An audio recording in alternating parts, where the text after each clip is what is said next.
Hello guys and welcome to my channel. आपका मेरे इस वीडियो में बहुत बहुत स्वागत है। आज ये कोई व्लॉग वीडियो नहीं होने वाली है, ये एक इन्फॉर्मेटिव वीडियो होने वाली है। अभी तक आप मेरी गोवा सीरीज़ देख रहे थे, तो ये उसकी एक लास्ट वीडियो है जिसमें मैं आपको गोवा के कुछ important points and how you can plan, how you can budget your Goa trip, उसके बारे में मैं आपको बताने वाला हूँ।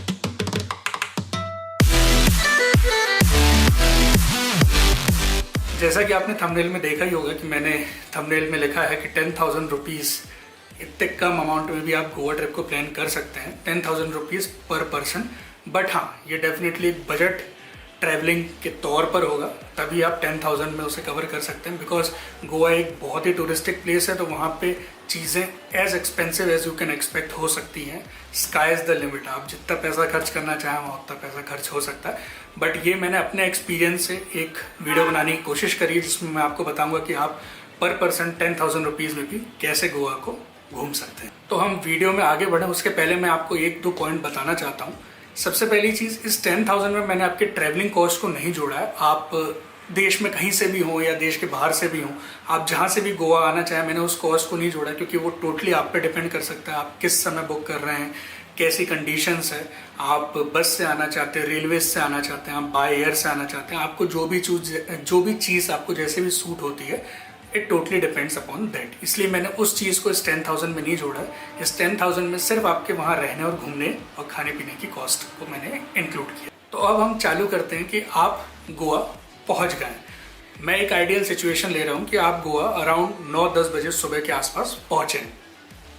मैंने ये ट्रिप को प्लान किया है अराउंड 7 डेज़ के लिए, जिससे आप अपने बजट के अकॉर्डिंग आगे पीछे कर सकते हैं।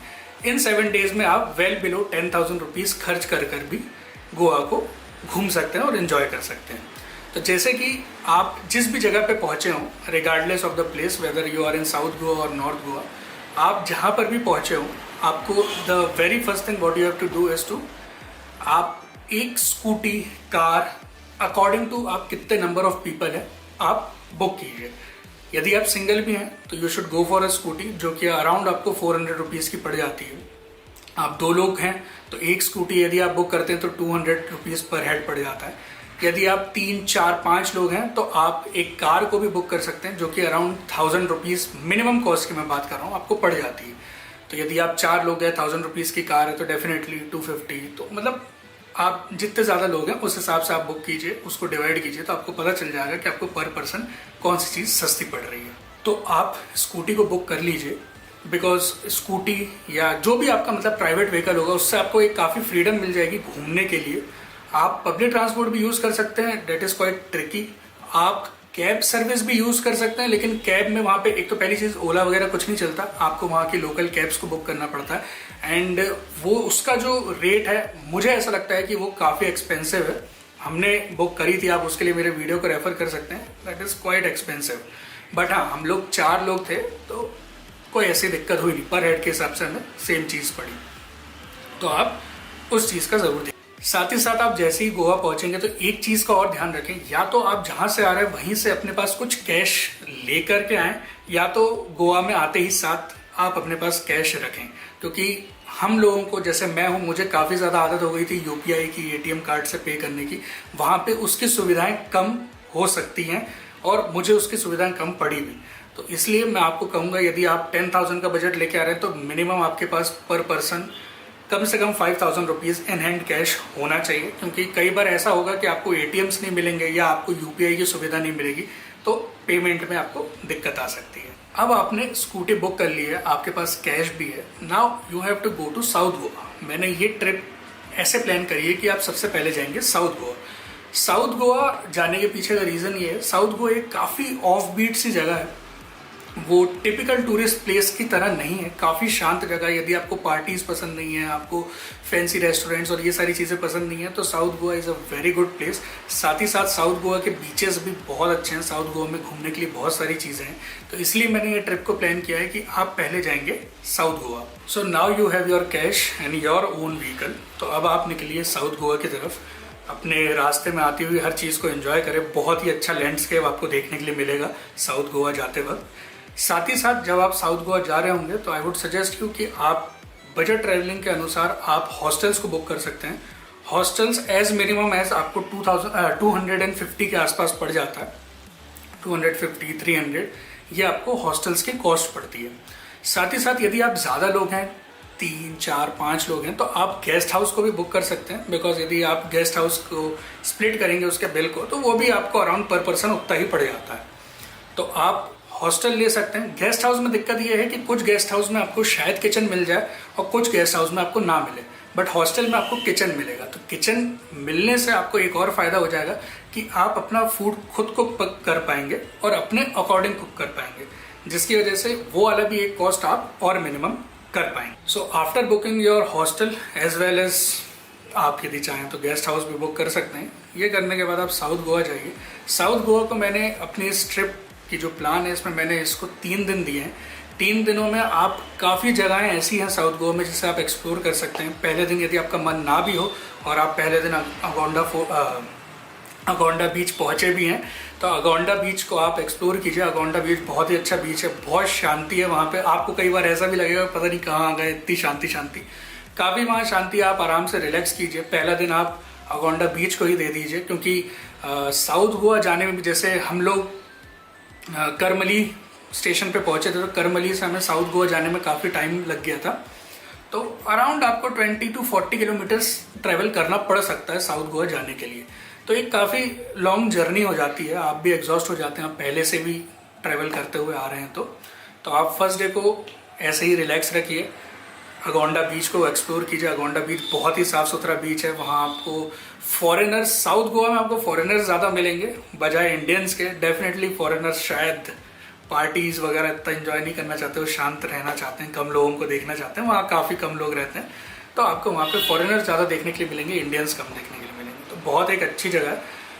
साथ ही साथ फूड की यदि हम बात करें तो आप बहुत सारे वहाँ पे लोकल फूड्स को ट्राई कर सकते हैं। साउथ गोवा में आप नॉन लग्जरी होटल्स में जाइए, वहाँ पर आप लोकल फूड को ट्राई कीजिए, या आप साउथ इंडियन फूड्स को वहाँ पे ट्राई कीजिए, वो आपको काफ़ी बजट में पड़ जाएंगे। एल्स यदि आप हॉस्टल लिया है आपने, तो हॉस्टल में आप अपने लिए खुद के लिए कुक भी कर सकते हैं। बट एक बात का ज़रूर ध्यान रखें, कैश आपके पास होना चाहिए, स्पेशली इन साउथ गोवा। क्योंकि आपने यदि मेरी सीरीज़ देखी होगी या नहीं भी देखी है तो आप उसे ज़रूर देखिएगा। उसमें हमारा एक रीज़न साउथ गोवा को जल्दी छोड़ने के पीछे यही था, क्योंकि हमें पहले से नहीं पता था कि साउथ गोवा में कैश की ज़रूरत पड़ती है, ना कि ऑनलाइन मोड्स की।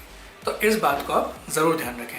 साथ ही साथ साउथ गोवा में यदि आप हैं तो साउथ गोवा के आप साउथ साइड में भी आप घूमने जा सकते हैं और साउथ गोवा के नॉर्थ साइड में भी आप घूमने जा सकते हैं। तो दोनों चीज़ों को आप एक एक दिन के लिए प्लान कर सकते हैं अकॉर्डिंग टू आपको कहाँ घूमना है। There are various places. मैं साथ ही साथ आपको कुछ क्लिप्स, कुछ फोटोज़ दिखा दूंगा। इतनी सारी जगहें हैं जिन्हें आप एक्सप्लोर कर सकते हैं। And definitely Goa is not a city, it is a state. तो स्टेट है तो गोवा सुनने में ऐसा लगता है कि यार घूम लेंगे, नहीं, बहुत बड़ी जगह है। हो सकता है आपको 7 दिन भी कम पड़े हर एक जगह को प्रॉपरली एक्सप्लोर करने में, जो कि मुझे फील हुआ है, हमें ऐसा कम लगा है। उन 3 दिनों में आप साउथ गोवा का पूरा एक्सप्लोर कर सकते हैं। आप नीचे जाइए साउथ गोवा में, साउथ गोवा के थोड़ा सा ऊपर जाइए, पूरी चीज़ों को एक्सप्लोर कीजिए। पीछे भी आप जा सकते हैं जहाँ पे आपको डैम्स और वाटरफॉल वगैरह मिलेंगे। यदि आप इस समय रेनी सीजन में जाते हैं तो आपको ग्रीनरी एक नेक्स्ट लेवल पे मिलेगी, आपको वाटरफॉल्स एक नेक्स्ट लेवल पे मिलेंगे, बहुत मज़ा आएगा। मैं गया था फेब एंड मार्च के मिड में गया था मैं। उस समय वहाँ पे ग्रीनरी वगैरह तो नहीं थी, बट एक वो ऑफ सीजन था, तो ऑफ सीजन की वजह से काफ़ी चीज़ें डिस्काउंटेड रेट पे थी। बट जैसे जैसे उनकी होली पास में आती जा रही थी, रेट्स काफ़ी ज़्यादा बढ़ते जा रहे थे। अब जब आप अपने 3 दिन साउथ गोवा को दे देंगे तो उसके बाद 4th डे के दिन आप 2 चीज़ें कर सकते हैं। Either you can go for water sport और you can roam around the Panaji city. अब मैं वो आपको बताता हूँ वो आप कैसे कर सकते हैं। तो यदि जैसे आपके पास आपका प्राइवेट व्हीकल है, आप उससे वापस आ रहे हैं नॉर्थ गोवा की तरफ, क्योंकि अब आपको नॉर्थ गोवा को एक्सप्लोर करना है, तो अब आप ये कर सकते हैं कि आप जब वापस आ रहे होंगे उस वक्त आपको बीच में पंजी सिटी पड़ेगी, तो आप पंजी सिटी को एक्सप्लोर कर सकते हैं। पंजी सिटी को भी आपको लगभग 1 दिन देना ही पड़ता है, बिकॉज वहाँ पे आपके पास वो चर्चेज हैं काफ़ी सारे, आपके पास फाउंटेनियाज है जहाँ पे वो आर्किटेक्चर है, आपके पास डोना पोला है। पंजी सिटी खुद ही इतनी बड़ी सिटी है कि जिसे आप एक्सप्लोर करना चाहेंगे, देखना चाहेंगे, उनका कल्चर एंड एवरीथिंग। गार्डन्स है, वाटर कैसीनोज हैं, बहुत सारी चीज़ें। आप मेरे वीडियो को रेफ़र कीजिएगा, उसमें मैंने पूरा 1 दिन पंजी सिटी घूमा है। बहुत अच्छी सिटी है, आप उसे एक्सप्लोर कर सकते हैं ऑन द 4th डे जब आप ट्रांजिट कर रहे हैं from south Goa to north Goa.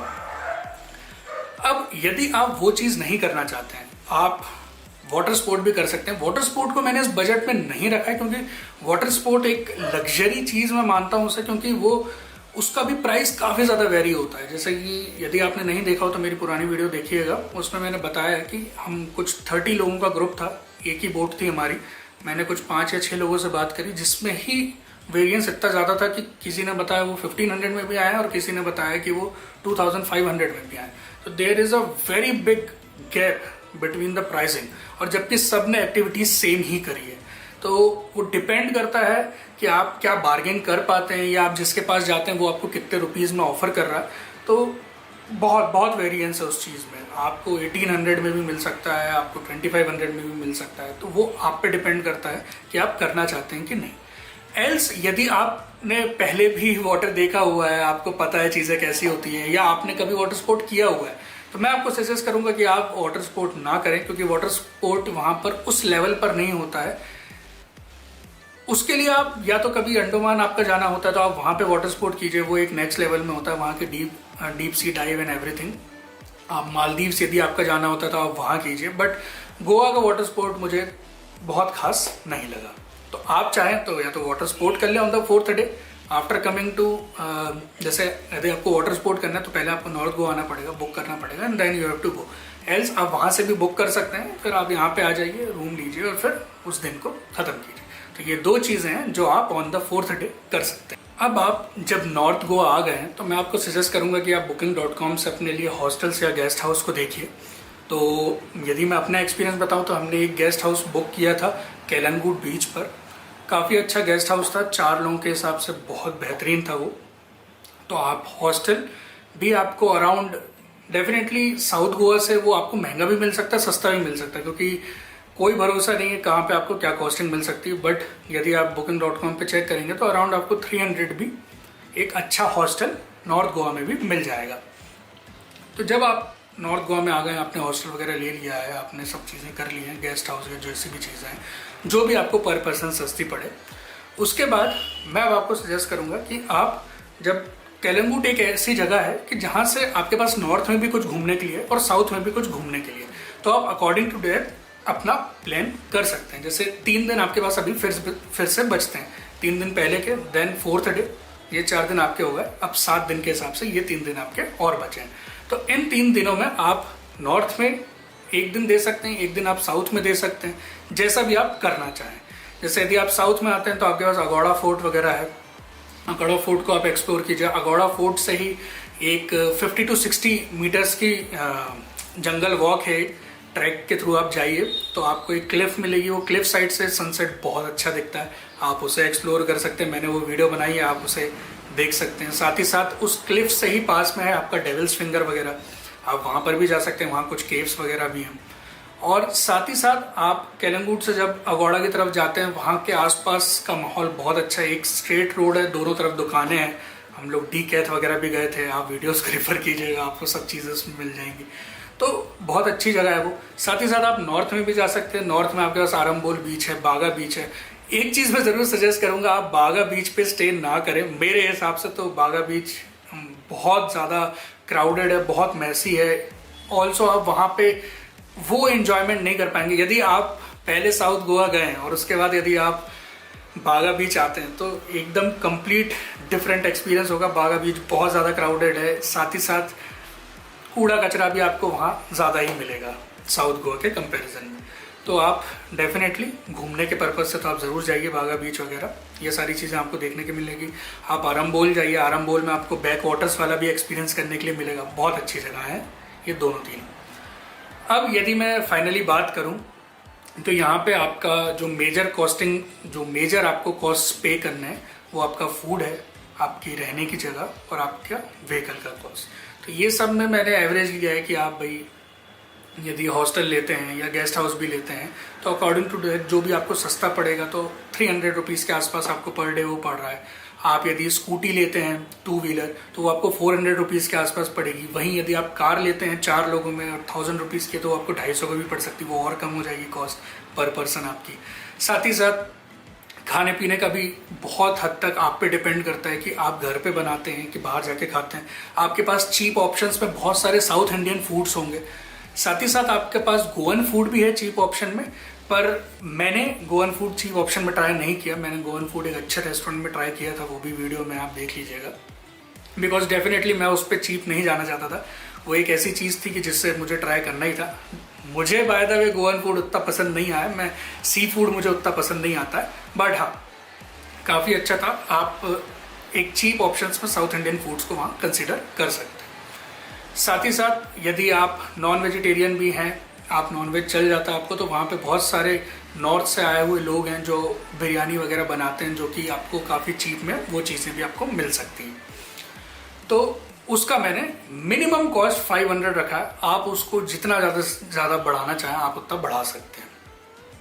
तो ये था एक ओवरऑल बजट पूरा आपके गोवा ट्रिप का, कि आप एज मिनिमम एज 10,000 में पूरी गोवा ट्रिप कर सकते हैं। वेल बिलो 10,000 ही हो भी सकता है आपके लिए। तो ये था मेरा पूरा एनालिसिस एक गोवा का, और इसमें कुछ इंपॉर्टेंट बातें थी जो आपको जानना बहुत ज़रूरी है। जैसे गाड़ी रेंट करते समय आप उसकी प्रॉपर फोटोज़ वगैरह ले लीजिए, स्कैम बहुत होते हैं। कैश अपने पास हमेशा रखें, कैश की बहुत ज़्यादा ज़रूरत पड़ती है।